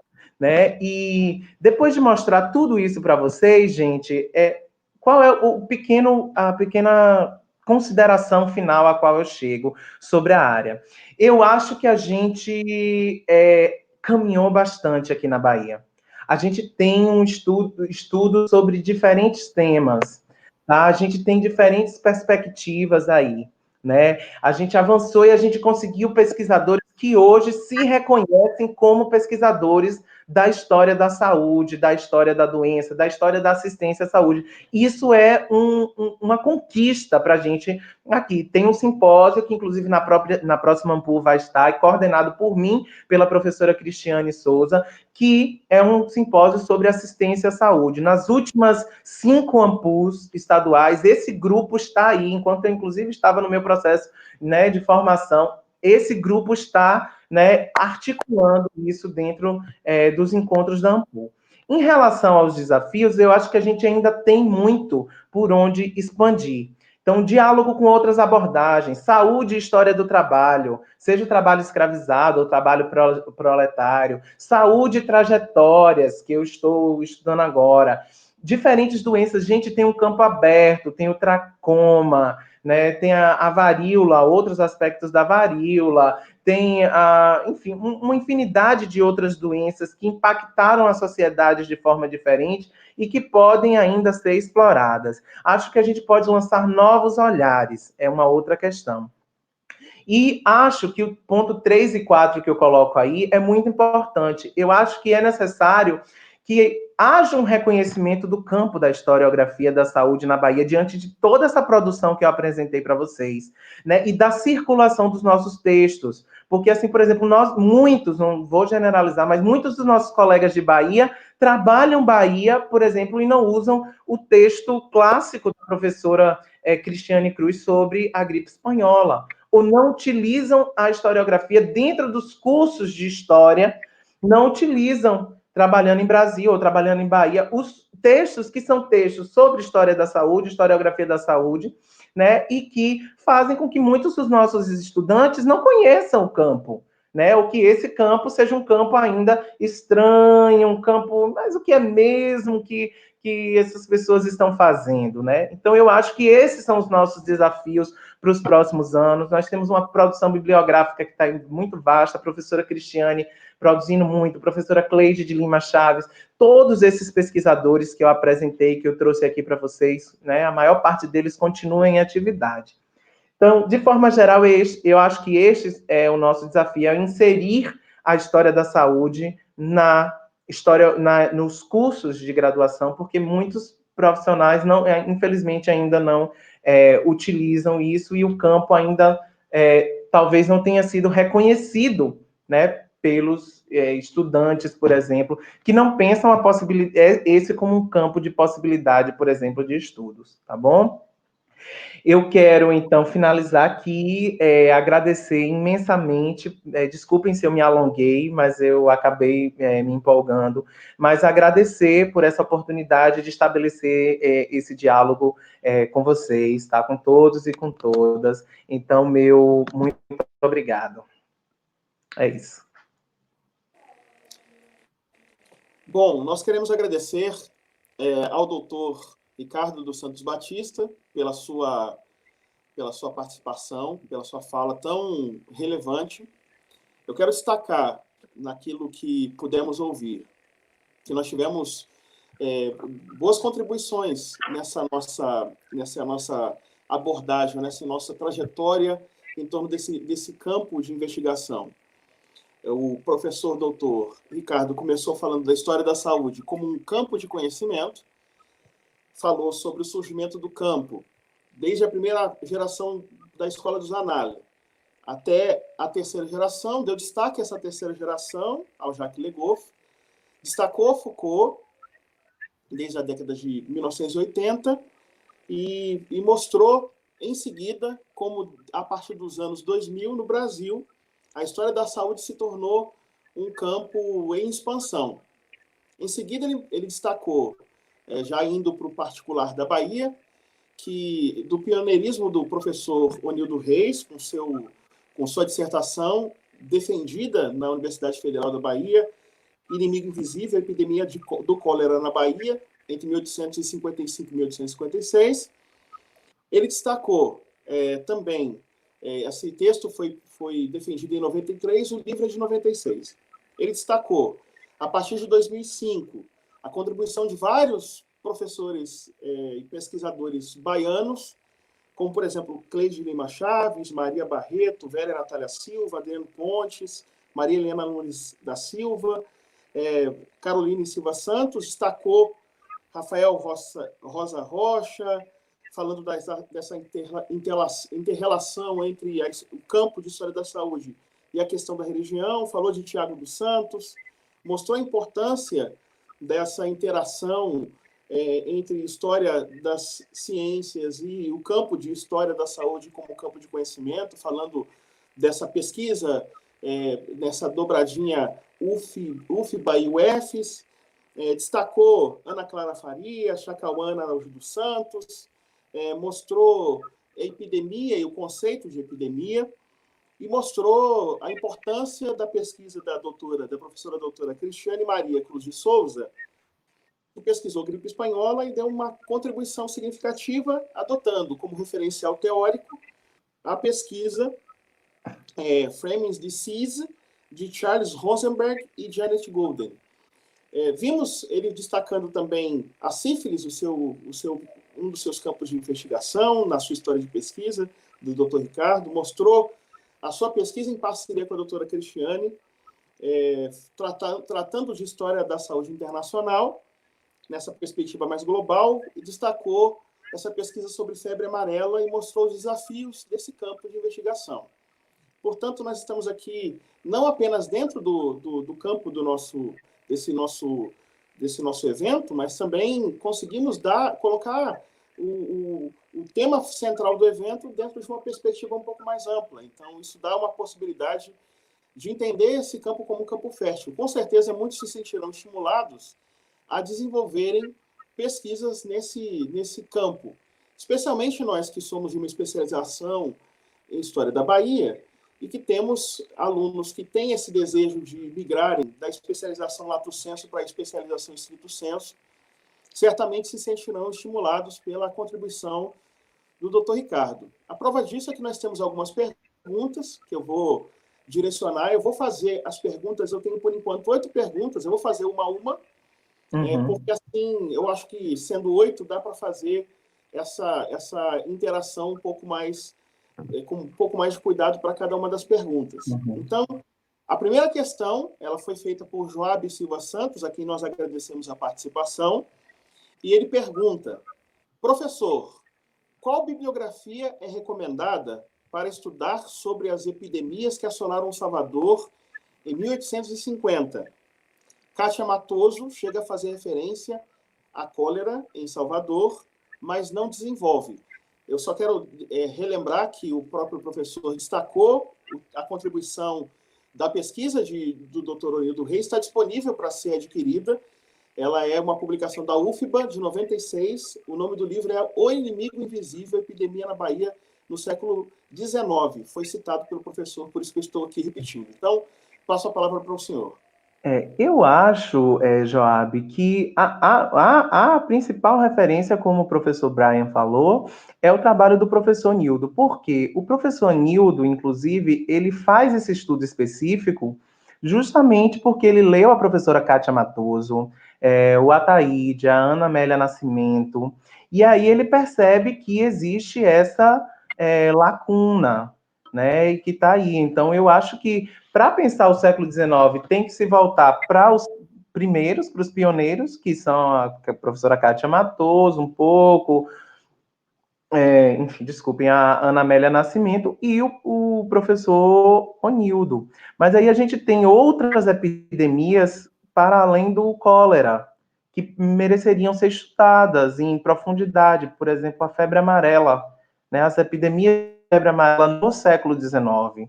Então, por exemplo, isso é um campo que, para mim, está aberto e que poderia ser fruto de uma investigação. Então, você recorre a essa bibliografia, né, e aí é possível que você consiga. Tem uma dissertação da professora Tatiane eu não me lembro agora o nome dela, ela foi do sobrenome. Ela trabalha com a ideia de lixos, imundícies, e na cidade de Salvador também, foi defendida na UFBA, e também pode ajudar no século XIX. Ela pega essa coisa da história do lixo e da sujeira e da cidade e pensa um pouco, também para fazer um diálogo com ela.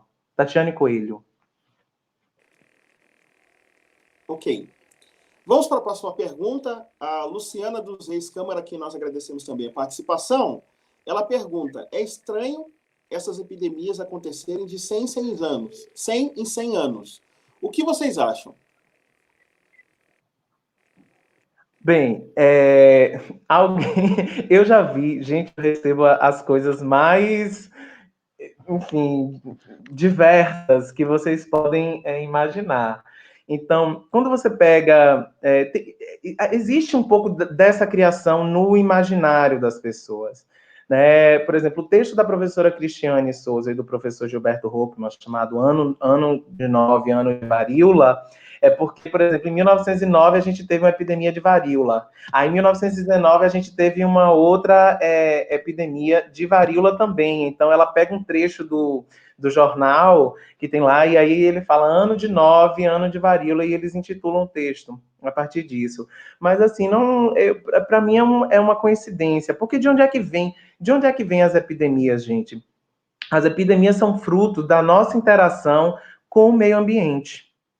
Tá? É fruto, aí quem vai explicar é epidemiologia, né, o campo da saúde, enfim, né, pensando biologicamente, mas essas epidemias, esses vírus, eles ocorrem a partir desse processo de interação, né, que a gente tem. Então, não há uma comprovação. Eu recebi até um vídeo de um professor que dizia que tinha uma epidemia toda vez que mudava o campo eletromagnético do globo, que a última pandemia de não sei o que foi quando criaram, sei lá, os celulares que tinham do satélite de não sei o que, e que agora, porque na China se inaugurou o 5G lá recentemente, uma loucura para mim, né? Isso é uma loucura.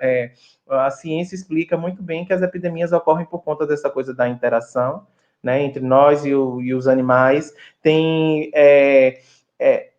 doenças que são inofensivas ao animal e que fazem muito mal para a gente. Se você pega a febre amarela mesmo, ela tem a versão silvestre, em que o macaco ele tem a febre amarela, né, e não transmite para a gente, mas, enfim, a outra forma, que é a que a gente pode adquirir, ela tem, então, impacto sobre nossa saúde, né? Os bichinhos também morrem, mas, enfim, eu acho que a gente tem que pensar mais assim sobre a interação que nós temos com o universo, com as pessoas, com os animais, né? Enfim, e eu acho que é isso que acaba, aí tem toda uma teoria biológica para poder explicar, acaba criando os vírus, enfim. Agora, no derretimento das geleiras, dizer para vocês que como está derretendo aceleradamente, tem, inclusive, alguns cientistas falam que tem inúmeros vírus que estavam congelados ali e que podem sobreviver na água. Então, enfim, não estou dizendo que...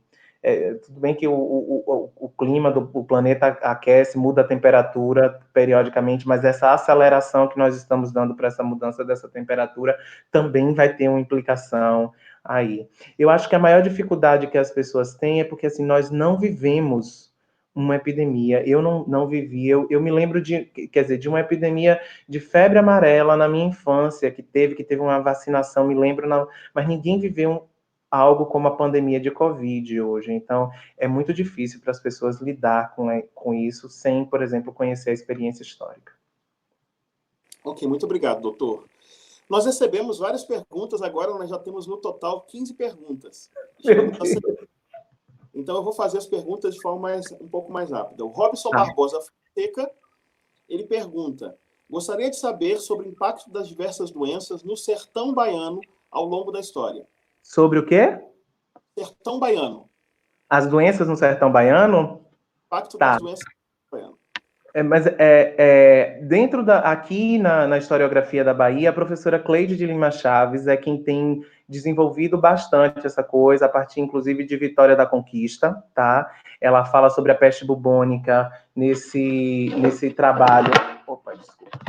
Nesse trabalho aqui, que eu mostrei lá no slide, a professora Ana Clara de Farias Brito também estuda o Vale do São Francisco, mas também essa coisa da interiorização da doença veio via professora Cristiane Souza, a gripe espanhola na Bahia, porque no último capítulo ela faz esse giro. Então, agora a gente tem pensado muito sobre isso. Eu comecei estudando também doença em Jacobina, porque era o lugar de onde eu vinha e onde eu tinha meu curso e onde eu tinha minhas fontes. Então, pelo que me recordo nesse momento, nós somos pessoas que pensamos um pouco nisso, mas o campo está muito aberto, muito, muito aberto mesmo para essa reflexão. Bom, a Daniele Sayuri Ribeiro da Silva pergunta: dentro da história da saúde, há a possibilidade de uma análise em relação ao biopoder, como as doenças são utilizadas para a manutenção dos poderes. Eu quero só apenas destacar que o doutor Ricardo, no seu mestrado, ele defendeu uma dissertação cujo título era Luiz Wenéria e as Oseiras Decaídas, Biopoder e Convenções de Gênero e Sexualidade Jacobina, entre 1960, e nesse texto ele discute essa questão, então é a pessoa certa para responder essa pergunta de Daniele, a quem nós agradecemos a questão enviada. Certo. Daniele, esse livro, essa dissertação que está lá no programa da UFBA e que virou livro, também está disponível no repositório da UFBA, chama-se Mulheres Livres, uma história sobre prostituição, sífilis, convenções de gênero e sexualidade, é uma possibilidade. A história da saúde, da doença, ou da saúde de forma geral, ela pode ser desenvolvida a partir das mais diversas abordagens, ela pode vir da história social, né, de um diálogo com a história social inglesa, né, enfim, ela pode vir do diálogo com Foucault. Né. Eu destaquei na minha fala que os primeiros estudos sobre história da saúde, eles tinham esse enfoque na biopolítica, no controle dos corpos, na normatização, e que, recentemente, essas abordagens têm sido menos utilizadas. Em alguns lugares, como na Paraíba, tem um grupo lá que, por exemplo, é muito forte nessa utilização, né? Mas, assim, tem sido menos utilizada ou com uma menor, ainda utilizando o Foucault, mas com a menor atenção a essa ideia de controle. Assim, você tem o Sérgio Carrara, que escreveu o Tributo à Sífilis, uma história sobre a sífilis no Brasil, né, lá no Rio de Janeiro, que trabalha isso. O pessoal que trabalha com medicalização do parto, com o parto e enfim, também. Então, é possível, sim. É possível. A gente pode utilizar qualquer abordagem, né, enfim, teórica para o campo da história da saúde. Apenas destacar que esse termo biopolítica é um termo que está lá na história da sexualidade de Foucault, no primeiro volume. Esse termo tem sinônimos, a gente pode usar biopolítica ou biopoder. Ele depois, se você quiser uma indicação bibliográfica para ler sobre a relação desse campo de estudos médicos com o tema da política ou da biopolítica, pode ler o Leon Neto, que lá no livro Biopolíticas, as formulações de Foucault, ele tem um capítulo cujo título é A Política na sua relação com a medicina. E esse capítulo vai ajudar a elucidar esse conceito para o nosso público não especializado. Então, quero deixar essa dica. É um livro de 2010. Ajudará bastante. Luciana dos Reis-Câmara pergunta: os arquivos sempre em reformas, nós não conseguimos ter acesso aos documentos relacionados à saúde. O que podemos fazer? É a pergunta de Luciana dos Reis-Câmara. Sim, olha, Luciana, essa questão dos arquivos em reforma, ela é uma questão que não é só uma questão, por exemplo, da historiografia da saúde, para tudo. Hoje a gente está bloqueado, porque, né, o Arquivo Público do Estado da Bahia, que é talvez, né, uma das instituições mais visitadas, está aí a gente lutando, questionando quando é que vai abrir. Né? Agora, sim, eu acho que vocês podem ter como possibilidade alguns arquivos digitais que nós temos, porque eu sei que a gente está muito acostumado o arquivo físico, mas, por exemplo, eu tive um estudante que defendeu agora um trabalho sobre os postos de saúde no Recôncavo, Cachoeira e Santo Amaro, e, por exemplo, você tem o arquivo do Centro de Documentação da Casa de Oswaldo Cruz, né, que você tem lá uma série de documentos, de imagens, ele baixou uma série de imagens e de outras coisas que podem ser pensadas. A gente tem a hemeroteca digital, que tem jornais da Bahia de diferentes períodos e que você pode fazer a busca online por chave, por nome. Você bota o nome, ele identifica em todos os jornais. Se o jornal que tiver aquilo que você está buscando, vem. Então, com essa coisa dos arquivos fechados, né, e também com o Covid-19 que está aí, eu recomendo que a gente pode acessar alguns arquivos que estão online, né? E eventualmente também trocar com alguns colegas, algumas fontes, porque as fontes, por exemplo, atestado de óbito, que é usado por alguém que está fazendo lá, sei lá, um estudo sobre sei, na escravidão, no final do 19, serve, por exemplo, para estudar saúde, mas aquela pessoa não está com o olho, enfim, inventários e outras fontes que a gente às vezes não olha para a fonte com o olhar da saúde ou perguntando o que é que essa fonte vai trazer, mas muitas das fontes que a gente utiliza são fontes usadas para enfim, outros campos da história que são estudados também. Ok, a sexta pergunta, muito obrigado, doutor. A sexta pergunta, de Joicimara Ferreira Barreto, sobre as parteiras. Saber informar quais trabalhos na área de história discutem sobre esse tema? Nas minhas pesquisas não encontrei muitas referências em trabalhos na área de história sobre elas. Essa é a pergunta de Joicimara. Olha, eu acho que alguém que vai fazer. Realmente, eu não conheço muitos trabalhos sobre parteiras. Conheço de uma moça que defendeu lá em Jacobina, na especialização em Jacobina, Kátia, que é muito interessante. Mas eu acho assim: quem vai estudar parteiras precisa estudar a questão da maternidade. Então, os trabalhos da professora Ana Paula Vosni Martins são muito importantes. Aqui na Bahia tem a professora Maria Renilda Barreto, a dissertação de mestrado dela, chamada Nascer na Bahia no século XIX, é importante, independente de qual seja o seu momento cronológico, porque tem gente que, né, vai trabalhar, por exemplo, com parteiras e com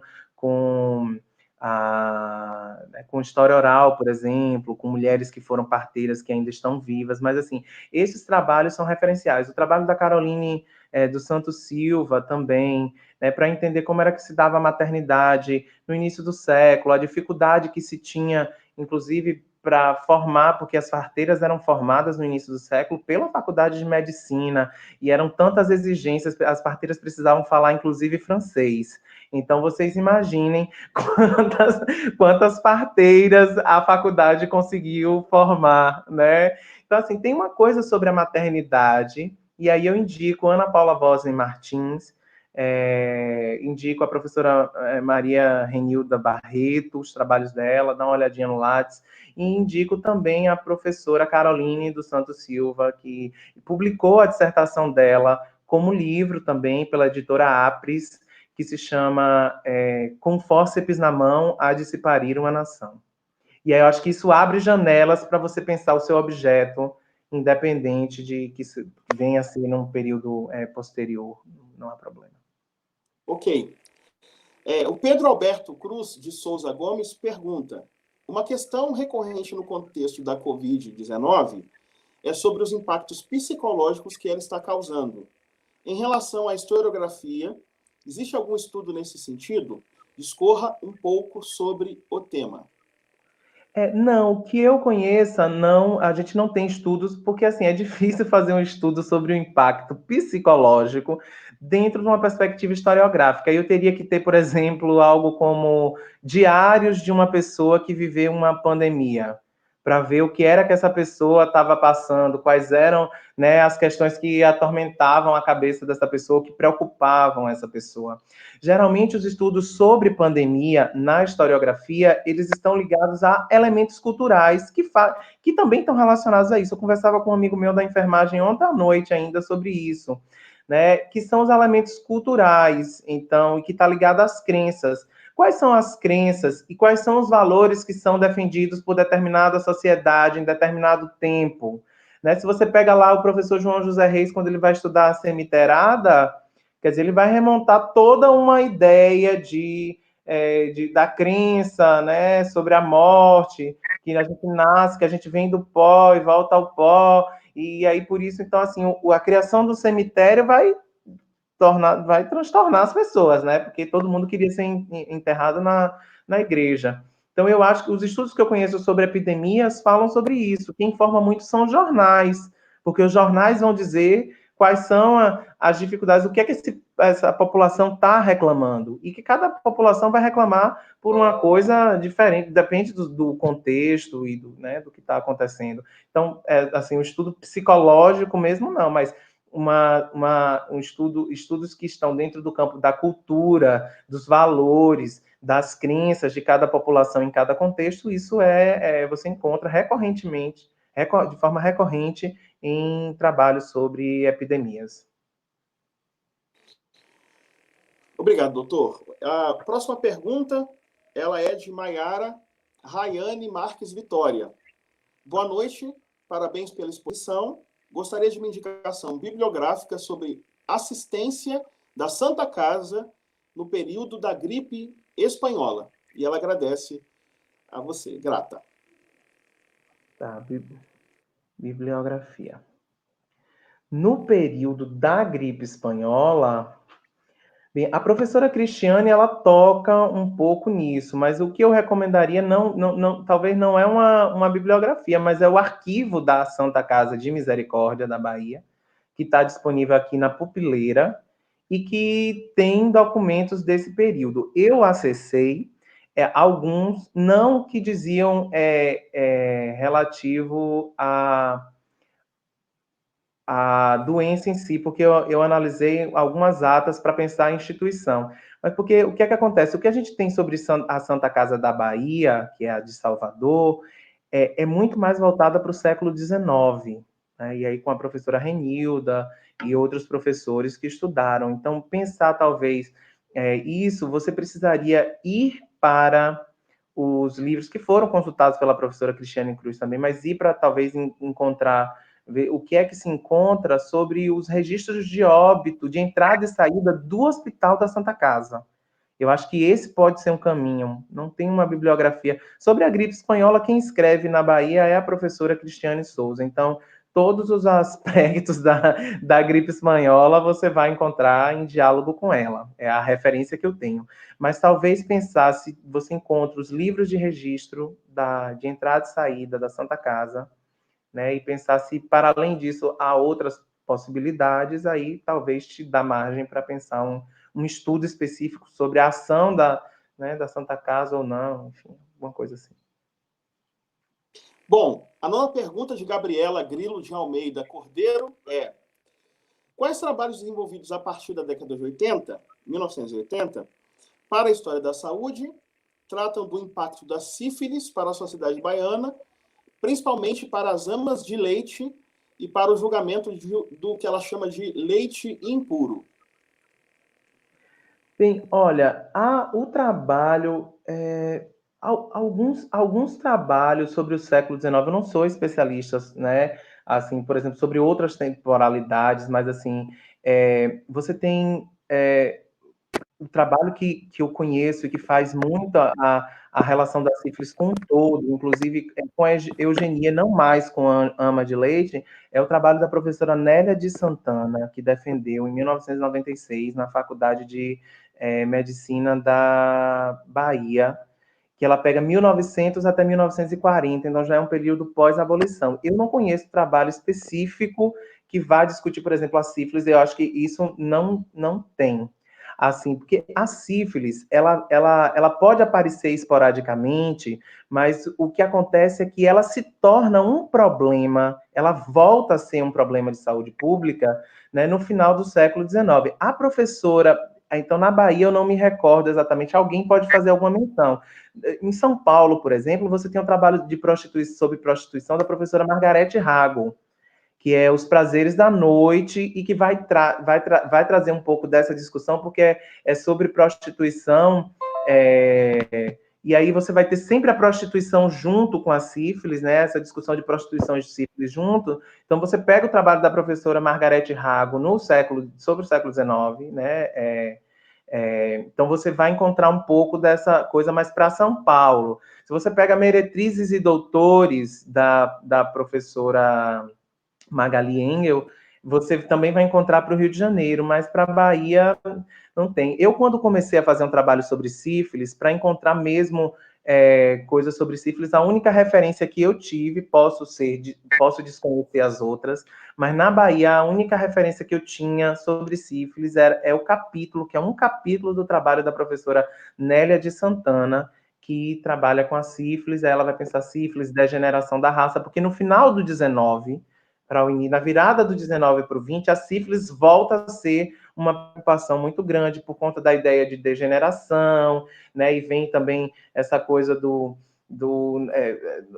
não pode, é uma doença que atinge os indivíduos que são, como é que eu posso dizer, que são inocentes, porque você tem que ver que a sifilografia, ela vai surgir como um campo de pesquisa, um campo de conhecimento médico. A medicina do século XIX não é a medicina do século XX.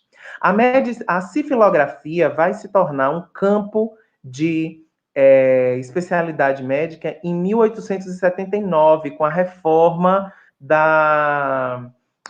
do ensino livre das faculdades de medicina do Rio de Janeiro da Bahia. E que na Bahia essa reforma só vai se completar em 1909. Então, eu acredito que pode ter algum trabalho que vá fazer menção a essa coisa das amas de leite, mas vão ser muito mais trabalhos sobre amas de leite, que pode aparecer aí uma sífilis pingada, do que realmente um trabalho que fale sobre, que discuta essa relação a partir da questão da doença. Tá? Porque essa medicina ela vai se estabilizar, não é a mesma medicina, aquilo que eu falei sobre a teoria dos miasmas e da bacteriologia. Então, só no início do século XX é que você tem a criação, né, quer dizer, de 1879, mas aí demora para acontecer um pouco. A obstetrícia, a higiene infantil, a sifilografia, dermatologia e sifilografia, porque eram juntas, então a hanseníase também era tratada pelo mesmo profissional. É no final do 19, por exemplo, que vai se separar hanseníase, claramente o conhecimento sobre a hanseníase e a sífilis, no Brasil como um todo. O trabalho referência para o estudo da sífilis é o trabalho do professor Sérgio Carrara, quer dizer, foi pioneiro sobre sífilis, que é o Tributo a Vênus, que foi publicado pela editora da Casa de Oswaldo Cruz. Depois disso, quer dizer, você tem os trabalhos sobre prostituição, mas que vai discutir sífilis mesmo em todo o trabalho. Você tem o meu trabalho, e hoje, ainda bem, tem um grupo muito grande. Como a sífilis ressurgiu como uma pandemia, ou como uma pandemia, não, como uma epidemia, ou, né, uma coisa assim, meio global, quase, não posso dizer uma pandemia, mas assim, os índices de sífilis cresceram muito, a penicilina deixou de ser produzida porque é muito barata e o mercado não quer produzir, então teve falta. Em 2014 a gente teve uma pane de penicilina no Brasil, no mundo. Então, aí voltou o interesse. Eu conheço gente da Paraíba, Rio Grande do Norte, uma menina da Amazônia que defendeu na Federal do Rio Grande do Sul uma dissertação de mestrado. Então, agora, a sífilis, como também o Carrara trouxe a sífilis como a sífilis no Brasil, eu, inclusive, me senti inibido para pensar a sífilis, né? Então, agora a gente está abrindo e os estudos sobre sífilis estão aí no Brasil inteiro, novos estudos, novas abordagens. Desculpem se eu me estendi, mas é Ok. Eu não sei se nós teremos tempo para fazer todas as outras perguntas, ainda faltam 6 perguntas. Uhum. Eu posso tentar ser rapidinho. Vou fazer as perguntas de forma mais sintética, ok? Tá. Heitor Fernandes de Matos Filho pergunta se você encontrou muitas notícias de jornais com epidemias do século XIX. Não, porque eu não estudo o século XIX, eu estudo o século XX, né? Meu recorte na tese é 1920 a 1945, na dissertação é 1930 a 1960. Então, eu não estudo o século XIX.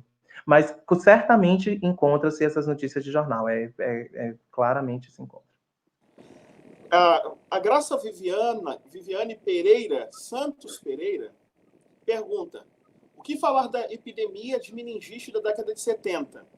Ela seguiu o padrão de Charles Rosenberg? Bem, eu acredito que ela dialoga, né? Só que assim, a gente não tem aqui na Bahia, por exemplo, um estudo que possa perceber como é que ela dialoga aqui na Bahia. Quer dizer, você tem meningite em outros estudados em outros estados. Então, eu acho que você poderia, inclusive, fazer esse estudo na Bahia para ver se o modelo de Rosenberg é aplicado aqui na Bahia, mas em outros estados, sim. Eu conheço os dois trabalhos. Ok. O Felipe Trentin de Miranda pergunta: quais as pesquisas já existentes em relação à saúde mental em épocas de epidemia e como esse campo pode ajudar a construir passos para a saúde? Essa pergunta eu creio que já foi respondida numa outra pergunta relacionada à investigação sobre causas psicológicas da Covid, mas quer fazer algum comentário? Tem muitos trabalhos e que às vezes não são, enfim, que dialogam com a saúde mental, que são os trabalhos sobre os asilos.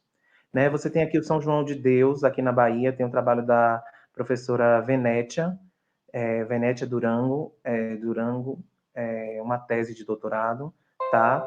Você tem também o trabalho da Vera Natália. Então, geralmente, os trabalhos sobre saúde mental estão ligados à história institucional de alguns manicômios, se a gente pode dizer assim, com aspas, né? O termo correto não é esse, mas de lugares que, inclusive no 19, abrigavam todo tipo de pessoas de pobreza, enfim, na Bahia. Então, esse é um caminho, tem sim, e na Casa de Oswaldo Cruz tem pessoas que trabalham com saúde mental que podem ser acessadas também. A Ana Tereza Góes Soares pergunta da importância, se são importantes, os arquivos paroquiais e de irmandades, né, como fonte de informação para estudo das epidemias ou das doenças. Sim, claro, eles podem trazer muitos dados relevantes, sim. É a penúltima pergunta. O Reiki de Jesus Souza pergunta: como fica o combate a partir da saúde pública das outras doenças em momentos de emergência de novas doenças, como é o caso da Covid-19? Como é? Eu não entendi a pergunta. Ele perguntou como fica o combate de outras doenças quando acontece Ah, uma o epidemia Covid. específica. Acaba que a atenção à saúde em período de pandemia, que é o que a gente está vivendo, que é maior do que uma epidemia, acaba que a gente perde o cuidado, muito do cuidado com outras doenças, porque o sistema precisa acolher essas pessoas que estão com essa coisa que seria, não que os outros não sejam urgentes, mas você precisa abrir, porque assim, gente, não vão se enganar. Daqui a pouco a gente vai ter gente morrendo e não tendo onde enterrar. Então, assim, o máximo de leitos possível é aberto, sabe? Então precisa. E aí acaba que tem outras pessoas que têm outras doenças. Eu conheço pessoas que têm outras doenças, outras necessidades, estão fazendo o tratamento. Mas a perspectiva é de cada vez mais expandir o sistema, e inclusive agregar outros lugares, outros órgãos que não eram para tratar aquilo, mas de espremer esse outro lado para poder tratar a Covid. É isso que acontece. Bom, agora a última pergunta. Joab Silva Santos pergunta: professor, há alguma documentação que fale sobre essas doenças em Catu? Pergunto porque a linha ferroviária Salvador-Alagoinhas passa por Catu. Tem sim. Eu talvez não possa te identificar assim, exatamente quais ou onde elas estão, mas eu sei que, inclusive, tem uma estudante lá no nosso programa de pós-graduação que é de Catu e que está estudando doenças em escravizados. E aí tem eu não me recordo agora o nome dela, ela é orientanda da professora Maria Elisa, e ela tem voltado, ela queria fazer sobre uma doença específica, só que eu me lembro que ela não conseguiu documentação para sustentar uma dissertação só sobre uma doença, e aí ela acabou expandindo e ela está trabalhando com doenças de escravizados, que é uma tendência, inclusive, agora. A professora Tânia Pimenta, lá da Casa de Oswaldo, está encampando essa discussão sobre história da saúde na escravidão e pensando doenças de escravos. Então, é uma super tendência, assim. Acho que dá para pensar um pouco, refletir sobre isso. Ok. Nós estamos chegando ao fim desse nosso encontro, que foi maravilhoso. Agradecemos muito ao Dr. Ricardo dos Santos Batista por sua participação. Queremos saudar todas as pessoas que estão trabalhando nos bastidores para funcionarmos tão bem, a começar do professor Dr. Caio Adam, e no Caio Adam nós estamos cumprimentando todo o corpo docente, também o corpo discente de nossa especialização, que está atuando para que esse evento seja um sucesso. Também, assim, saudamos toda a nossa audiência, os que estão ligados em nós. Eu quero convidá-los para continuarem seguindo os nossos encontros online, porque eles são muito importantes e muito interessantes. E vou te dar a palavra mais uma vez, doutor Ricardo, para o senhor se despedir daqueles que estão nos acompanhando, e assim nós vamos encerrar. Pessoal, eu só tenho a agradecer, né, ao professor Caio, ao professor Brian, à professora Maria Aparecida, né, ao corpo docente do programa, dizer que eu fico muito lisonjeado, muito feliz de receber um convite desse, de poder dialogar sobre, né, um campo que para mim é muito importante. Né, espero ter atendido um pouco as expectativas, né, do que se esperava, dizer que foi um papo muito bom, e também convidar todos e todas para continuarem assistindo, né, o evento, porque é um evento importantíssimo. A gente vai ter discussões sobre educação, sobre, enfim, Bahia Republicana. Então, eu acho que é um pouco dessa coisa de conectar a gente com a nossa historiografia. É muito importante. Eu parabenizo a toda a equipe por um evento de uma relevância tão grande como essa, e que a gente possa seguir dialogando. Ok. Obrigado, doutor Ricardo, mais uma vez. Agora eu vou passar o nosso turno conversacional para o doutor Caio Adam, que vai fazer algumas comunicações. Então, aqui eu me despeço de todos e de todas. Um grande abraço e continuem ligados no nosso evento e nossa programação. Um grande abraço, até mais. Tchau, tchau, pessoal.